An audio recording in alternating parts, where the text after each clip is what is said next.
Well. This is the old biologist, Lan Wilf. One more time, we are headed to the most glorious time of year. Them days are getting just a little bit longer. I'm getting me some steps in so I can be more effective at chasing them. Of course, my turkey hunting tactics are reverting more and more to old man tactics. I'm getting more prone to wait him out than I am to run and gun. But folks have asked me what my turkey hunting style is, and I have a tendency to be a hybrid. I'll run and gun, and I'll sit and wait.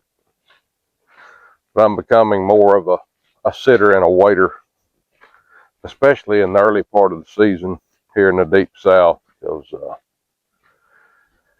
just too many opportunities to get busted if you move around a lot. But I don't want to give too many secrets away, because good turkey hunters need to be secretive. But I wanted to spend a little time talking about the rules and the deviation that many of the newer generation of turkey hunters have taken from the rules. And for sake of forgetting something, I'm not going to list them off numerically. I'm just going to ad-lib this one. But we just got back from Nashville from the NWTF convention, and tell you what, showroom floor was full. I couldn't spend much time there. My nerves got to running out of my skin. I don't like crowds. But I don't really want to beat up on the hunting industry a lot. I just find it a little bit troubling that there's so much financial interest tied to natural resources. Another concern I have in Mississippi is, in the last, I guess, 5 or 6 years, started a little bit before COVID, but COVID just kind of drove the nails in the coffin, is that we used to have somewhere in the neighborhood of 35,000 turkey hunters in this state. I'd venture to say now it's probably closer to 70,000. And for all intents and purposes, I think that there are likely more hunters out there possibly than adult gobblers. Obviously, adult gobblers are not randomly spread across the landscape, but do we probably have more than 70,000 adult gobblers? Yeah, probably. But when you tack on a 3-bird limit on top of that, the percentage of hunters that kill 3 birds is pretty low in Mississippi. Probably less than 5% of the hunters kill their annual limit. However, when you throw in them 25,000 additional new hunters in the mix, and each one of them can potentially kill 1 bird. Now, they don't all do that, but you follow my math. That's getting on up there. You know, we start looking at, say, 200,000, 250,000 possible birds in the state.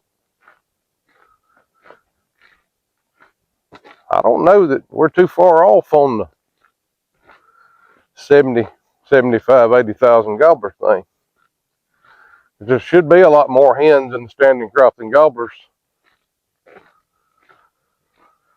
because gobblers get dead, You live and die by them great old big hatches.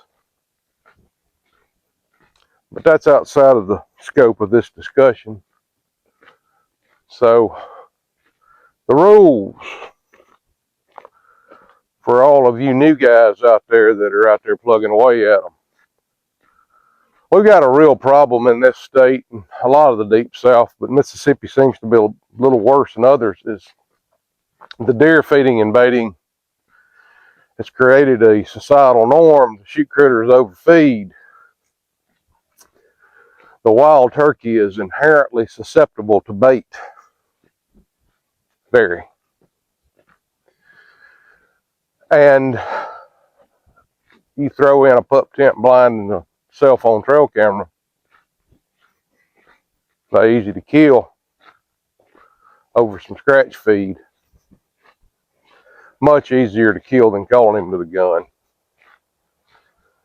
And that seems to be approaching socially acceptable. Gentlemen, it is not. If there is anything that you take away from me and my discussions and my rants, is listen very carefully. The wild turkey is much bigger and more important than a social media post. Every gobbler you kill, he gave you everything. I've almost gone as far as to say as I base the quality of my spring on my interactions with wild turkeys. Some of us that are serious about this sport consider the wild turkey more valuable than currency. And to bushwhack them over a bait pile should never be socially acceptable. And I think anybody that shoots turkeys over bait should be hung. The next rule. Rifles obviously are forbidden. I think we're well past that. If you like to shoot them with TSS, go forth. But please understand your gun, your choke, and your shells, and know your ethical range. And yes, we've all shot too far and crippled turkeys. But don't make it a habit, because he's far too valuable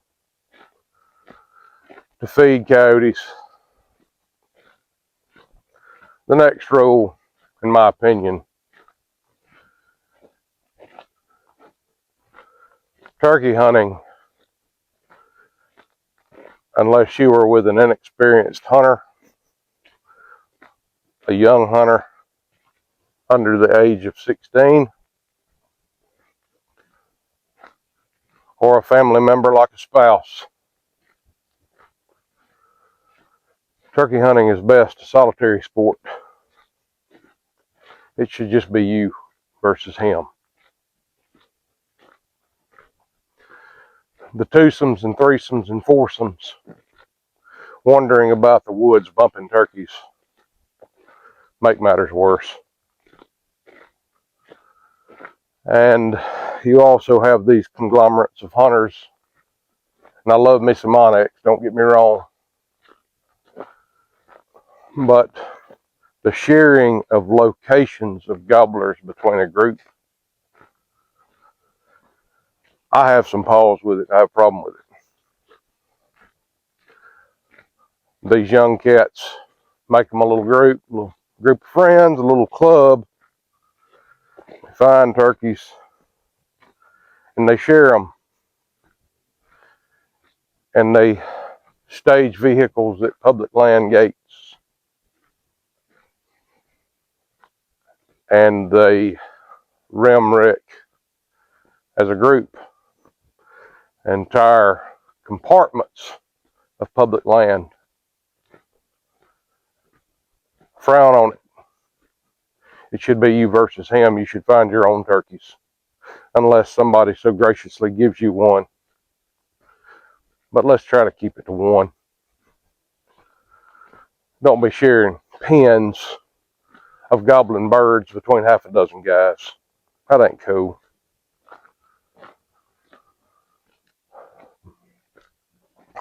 The next thing that I want to discuss is fanning.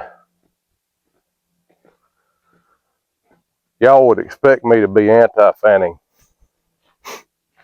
I'm not.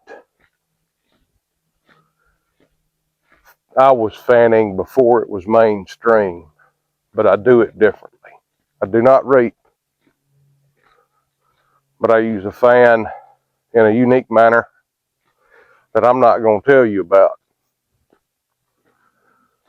But I do think that fanning is no different than having a half a dozen decoys sitting around a pup tent line. That's legal. TSS out of a 10 gauge is legal. And yes, I shoot a 10 gauge, but I shoot heavy shot and I know my range. TSS is fine. Shooting turkeys at 80, 70 yards and expecting it to work every time is not fine. So that sums up most of my concerns. Oh yeah, one last thing. We've got more hunters now than we've ever had. So all of you FNGs, and if you've been hunting less than 5 years, you're an FNG. FNG is Vietnam speak for freaking new guy. For all you FNGs, I want you to listen very carefully. If somebody beats you to your gate and he has already left his truck, go somewhere else. And if all the gates are clogged up, just bite the bullet and go to work. Or stand there and listen. Go somewhere, sit down by a tree, and listen and see if somebody kills him. But do not go in on somebody else. I have done it before, but I've done it unintentionally. I came in from a different way, didn't see their vehicle. We've all made mistakes turkey hunting. We've all missed, we've all crippled, we've all shot too far unintentionally. We've all happened upon somebody moving to a gobbler, didn't know they were there. It happens. To habitually continue to do so is a violation of the rules. And I want all of you to reflect on this. We've got more people now that we have to share the turkey woods with. But baiting and cell phone cameras, pup tent blinds, don't do it. You're cheating yourself, and you're cheating one of the most precious natural resources, in my mind, maybe the most precious natural resource in the country. Do not shoot too far. And I've done it. Some of my friends that watch this will chuckle, but I've done it, and that's at lowest low when you cripple him and lose him. It's terrible. I've only done it maybe a half a dozen times in my tenure. But avoid such as that. Avoid hunting in groups and sharing pens as groups, because it should be you versus him. And if somebody beats you there, let them have him. It's their day. They won. Beat them there tomorrow. And with that, I'm going to sign off. And all of you have a wonderful day, and appreciate all of you. Y'all have a good one.